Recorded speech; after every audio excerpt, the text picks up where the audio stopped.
Cozy, single-player, relaxing, free-form, and wholesome are all words commonly used to describe Stardew Valley. None of those adjectives are appropriate when it comes to games I typically spend my time in. Thunderbolt! Hello, clowns! Thunderbolt! It's 11:30, I'm early! Run! My expectations for Stardew Valley were next to none. Only after I strived to achieve perfection, I learned far more about myself than I ever thought this dating and farming simulator had in store for me.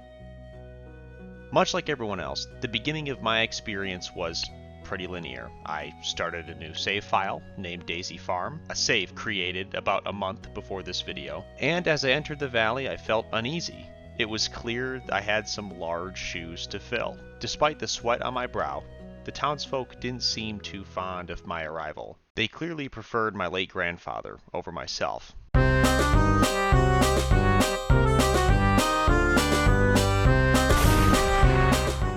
It was clear the townsfolk thought of him as a legend, as if they needed to tell me that. If anybody knew that to be a fact, it was me, the one who inherited his farm. This game seems simple enough. You plant plants, you water plants, you sell produce. What a naive, silly thing for me to say. I continued the buying and selling routine, did a few help-wanted quests as they popped up, and as I tried to introduce myself, I was quickly met with, well, questionable responses. Was I ever ready to prove this valley wrong? I belong here. I chose to be here. And god damn it, I'm ready. From a gameplay perspective, I was just at the edge of obsession.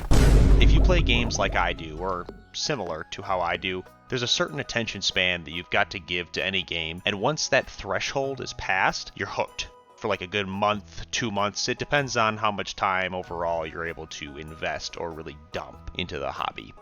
Something unique I appreciate about this game that I noticed right away is the charm, and it took me by surprise. An adorable farming life with a tiny sprinkle of fantasy magic. Just powers of the woods, monsters in the mines, and endless adventures that can be had in your backyard. It's a unique, perfect balance of realistic elements and a flair of video game logic with a little bit of magic. That's not an easy feat to accomplish, and I'm interested to try other games of a similar composition going forward with my quest. As you probably know, this game is nowhere near short of content. On top of buying, planting, watering, and harvesting the crops, there is a plethora of things to do and spend your limited energy on. Some examples include, but are not limited to, holidays or events in town, the special festivals, new unlockable areas, boatloads of achievements, treasure hunting, fishing, minigames, getting to know people. Let's go gambling! Aw, dang it! Aw, dang it! Aw, dang it! Aw, dang it! Aw, dang it! And so much more. The worst part about this game so far was that the time in the real world appeared to speed up to how fast the time in the game moved. And that was hard to get used to. But despite all those features, I fell into a sick and twisted spiral. I began to crave, chase, and eventually hate all the processes that it took for me to achieve the greatest yield. Instead of seeing the large amount of content and being thankful I could spend as much time as I wanted on each individual mechanic, I took this game as a race. This game is so stressful. There's too much to do. I have to tend to my crops, water them, plant them, care for my animals, Mayor Lewis, plant them. Was I ever ready? Why is Pierre closed on Wednesday? Water them, care for my animals. I don't know if I can do it. I don't know if I can do it. Is the grinding out of money all this game has to offer? Is the selling, purchasing, and consumption of goods all that I can experience in this game? I'm over 30 hours into my run and I don't understand how this game expects me to get all of this done so fast. Fast? Who said anything about having to go fast? But I need to make the quota. I need to get everything done. There's not enough time. Hush, dear boy. Do you think I got all this done in an hour? A day? How about a year? The game you play, it's single player. The only one you're racing is yourself. You're racing yourself to your own burnout. People often overestimate what they can do in a year, yet greatly underestimate what one can do in 10. If it helps to think of my legacy as money, then think about the spare change you can be in the valley.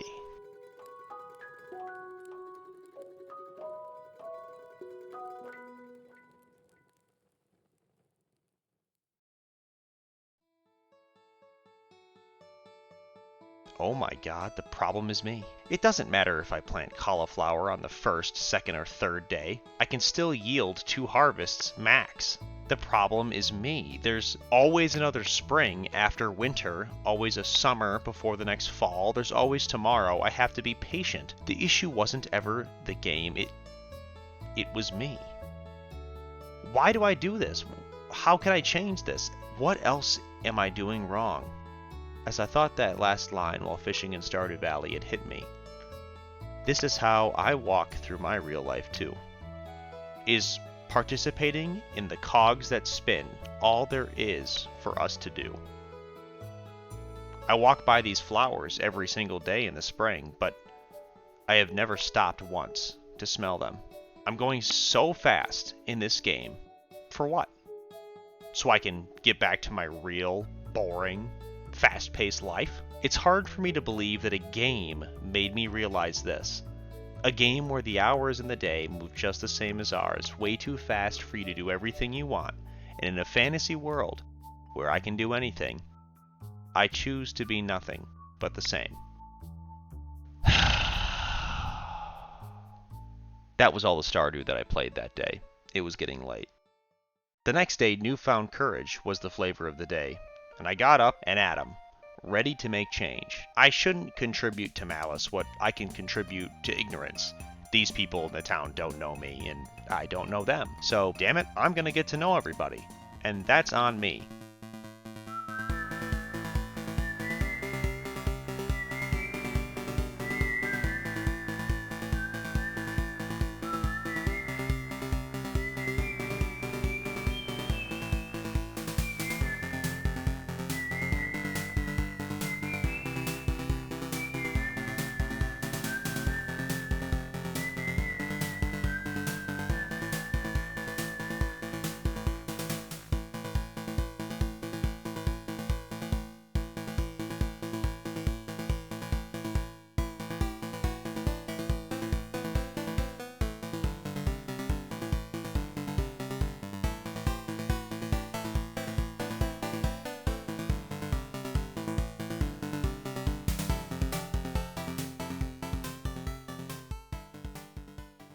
As I began to learn more about the townsfolk, unlocking different social events, I thought about who would receive the bouquet that was now available at Pierre's shop. There are plenty of bachelors and bachelorettes in the valley, and on my newfound path of achieving perfection, I needed to get married and have 2 kids. I absolutely wanted to do that.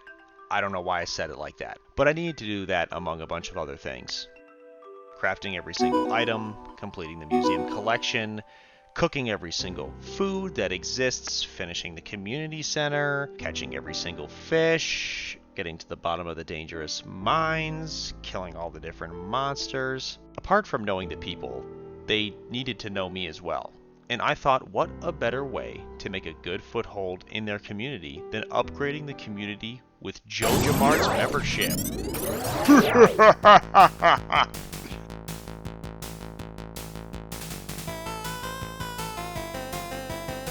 I'm just kidding. I didn't do that. I started to work more and more on the community center and was proud of each and every item I collected for these bundles. I made sure to attend the holidays and festivals, and I tried to make town for all the townsfolk, remember their birthdays and special events. They deserve to see that I cared. Gifts and chatter only go so far, and that is something that I can spare. I can spare that change.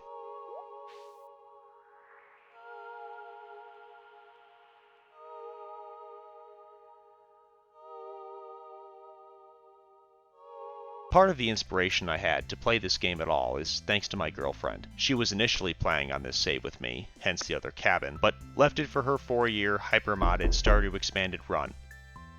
I owe much of... Did I get you? If I got you, come on. You have to subscribe. I owe much of my inspiration to make this project, and the save file to her, but I did subconsciously make it my mission to make our worlds at least comparable, if not surpassers in every single possible way. I was a well-oiled machine, ready to tackle the day. With each and every time I wake up, while I'm adamant about using all the time the day has to milk, there was always tomorrow, where I would continue my journey. I wish to make change in these people's lives, though they're not real. And obviously I know that. But I was far too enthralled by the experience to let these pixels tell me what my limitations were. Hey, Mayor Lewis, you matter. Hey, Robin. Hey, Demetrius. You guys, you matter. Linus, Leo, you two, you matter. To me. Pam? You know what? Yes. Even you, Pam, you matter. And to you at home watching this video right now, you matter. To me. Thank you. I began to give more and more gifts out, and spent so much time getting to know each and every individual, which led to a very important decision. I was nervous as hell. Not that they can decline, but the bouquet that was available at Pierre's shop needed to go to someone, and I had settled in on Leah, asking her to be my girlfriend. Her effort for our picnic, the sculptures she gave me, and the art that she displayed in the town just moved me. Her soul is pure, I enjoyed her events. It was time. She accepted. Time passed very quickly as I began to check more and more things off of my list to perfection. I maximized my house upgrade. Leah and I got married. She moved into my farmhouse. She still visits her cottage from time to time. I completed more and more of the monster slaying goals. The museum? Yep, that was me. I finished it. All of the legendary fish I caught, even though it was completely and utterly frustrating to catch some of them.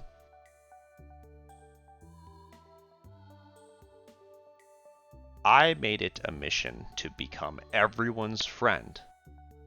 And as I was busy doing all of these things, this curious family moved in next door. My friendship and impact had even transcended the people here. It spread to my non-human neighbors. As I helped these little guys grow their family, before you know it, they gave me an achievement for it, as well as a bunch of gifts along the way. I was shocked to find that after 2, and then 3, and then 4, and then 5 years passed in the valley, there was still new and unseen content popping up even that far into the game. Granted, my time in the valley had slowed down dramatically, but there was a strange individual I was just starting to meet.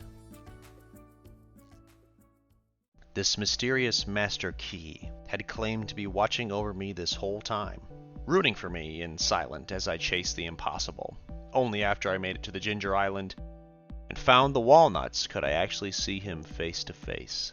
In this greatly overhyped walnut room, he stood there menacingly. We exchanged some words, nothing too sentimental, and I saw some of his challenges in order for me to achieve perfection, specifically regarding the crafting items I needed to buy from him. I needed to obtain key gems to buy these stupid recipes. Oh my god. Alright, you blue-faced gooner, I'm gonna do just that.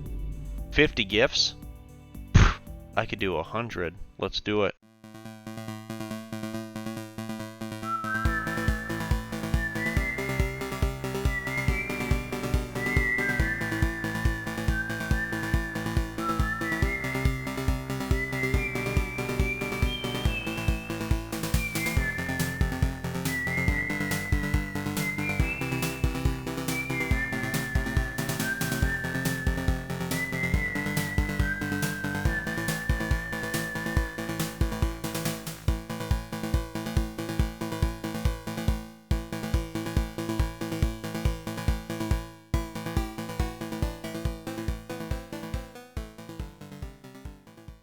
The dangerous mines? Please. Nothing but a stone on my path. 100 of... Well, how... Wait. Okay, so... Orange, you can do copper. Red, I can do cran... How do I get... What's blue? What can I do? 100 blue...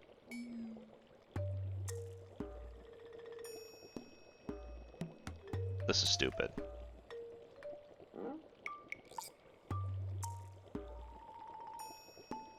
Grinding to build the golden clock, this part of the adventure was boring and happened sort of in the background of many other things. I farmed a bunch of starfruit, strawberries, cranberries, as many and as often as I could to get that 10 million schmeckles. There were some other things I did with artisan goods, and made sure to give gifts even if I didn't get anything out of it to different townsfolk when I saw them. And finally, the summit.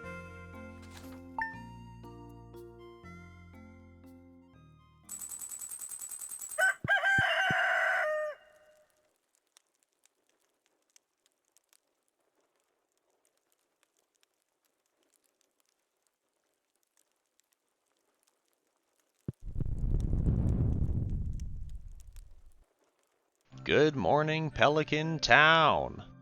Today I rise not from just my bed in the farmhouse that Robin gracefully built with her calloused hands and an ever-expanding heart, but I rise from every failure and every missed birthday, every crop that had withered away before I had harvested it, and every fish that got away.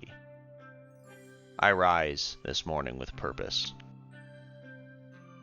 Because I am not just a farmer.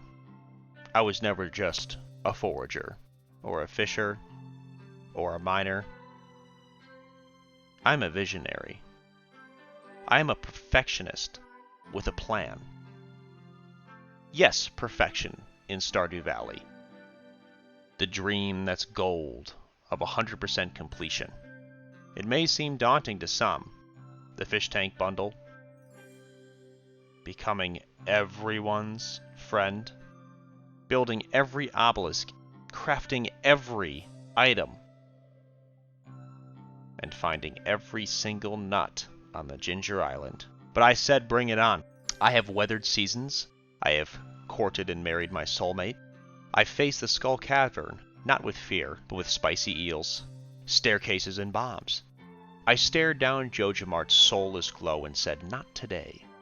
I've built barns, coops, sheds, and dreams. I've given gifts, not just to earn hearts, but to earn trust and community. I've learned that the path to perfection isn't paved in gold bars or iridium. It's forged through consistency, love, and patience from everybody in the medium.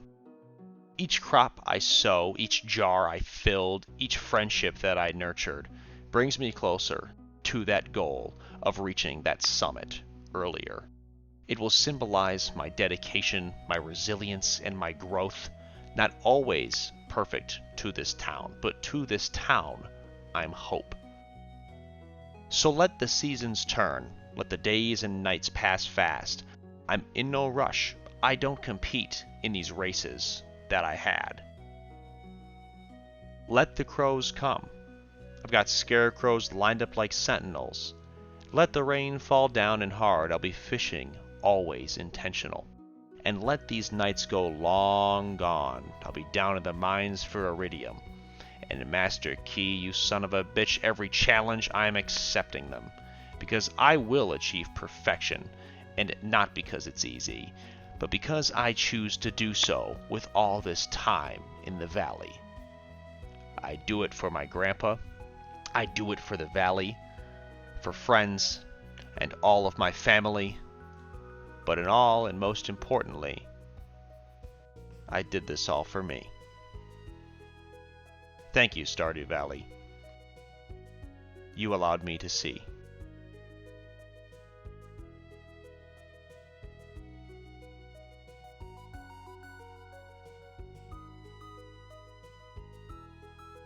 I had achieved perfection.